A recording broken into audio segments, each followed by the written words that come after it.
Are you surprised by the maneuvers in the front office and Brad Stevens last night strolling off Barclays Center, having coached his last game, it appears, for the Celtics?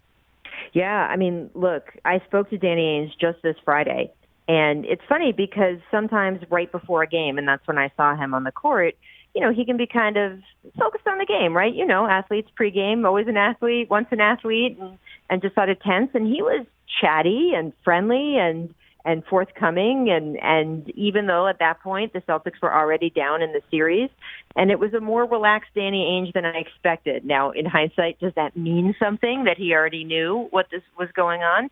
Probably. I can't say for sure, but we did talk about the future of the team. And he said that he thought the team was in really good shape with a core of 2 all-stars under the age of 25. And I asked him about Brad Stevens, who has obviously taken some criticism in the Boston market this season. And he said, and he's like, there's nothing that you would ever blame Brad for. And he said, as far as I'm concerned, Brad could be with this organization as long as he wants. And I guess that is true, just in a very different way than we expected. In his job. I mean, that's so. Did you get any sense at all now in retrospect, a sort of spidey sense in a way, talking to Ainge that something was coming? Or do you think this was actually something that happened this morning?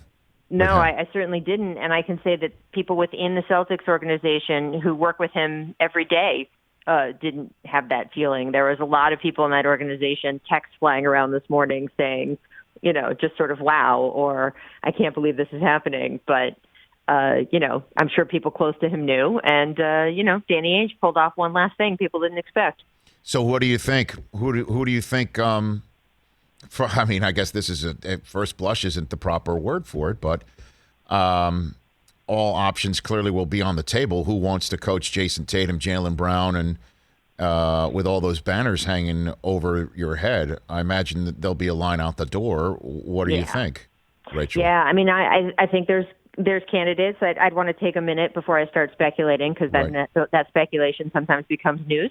But I will say that it's a job that has, of course, an enormous spotlight on it, and it will probably require someone who is experienced and tough and able to handle all of the things that come with being the head of the Boston Celtics on the court. It comes with a tremendous amount of responsibility, an enthusiastic and rabid fan base, which is what you want, right? I mean, that's what some cities and teams would kill to have. And a legacy and resources in that organization that are so strong. I mean, obviously, you have all those former players to lean on. Ownership in that city is really strong in the NBA. But also an enormous amount of pressure. Boston is a city that now, I mean, it's so different from when I was growing up, but now expects titles in every sport. And certainly with, as Danny pointed out to me just a few days ago, those 2 young players, Jaylen Brown and Jason Tatum, who are the strongest sort of backbone of a team that you could kind of ask for at that age. Who do you fill in around them, and how do you win with them? And when is Kyrie's first media availability? Rachel, when is that? When does that happen? I'm sure we will see Kyrie again after Game 1 of the Brooklyn Milwaukee series, which is Saturday night. So who's going to ask him the question? Of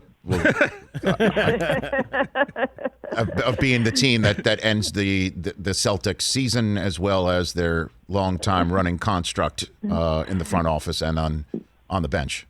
I will say this: I obviously don't. Danny's talking right now. I believe I don't know all of the motives behind his thinking, but I can't imagine this decision was made having to do anything with how this series went.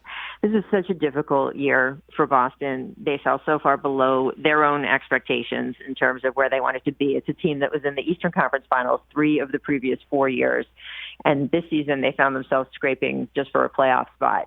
And I think that, some of that's COVID. They had, a couple really bad bouts of it go through the team. You heard Jason Tatum and then Evan Fournier talk about how they had lasting effects. Jason couldn't breathe for a long time. Even after he was back playing, he had to start using an inhaler just to play games.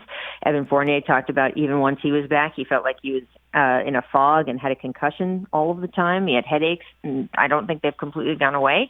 So I think they've just had some bad luck with all of that stuff. They had injuries, and it was just a difficult season. All of the teams that were in the bubble toward the end last year have sort of, had some tough things to deal with. I don't get the impression that anyone walked into this series with the Brooklyn Nets this first round thinking, oh, yeah, we're going to win this. So I don't think the way it ended is having any long-term effect on anyone's future. I think it's just sort of the end coda to a difficult year that probably, these decisions came over time. Hey, you watched all the way to the end. Thanks for that. Watch more right here.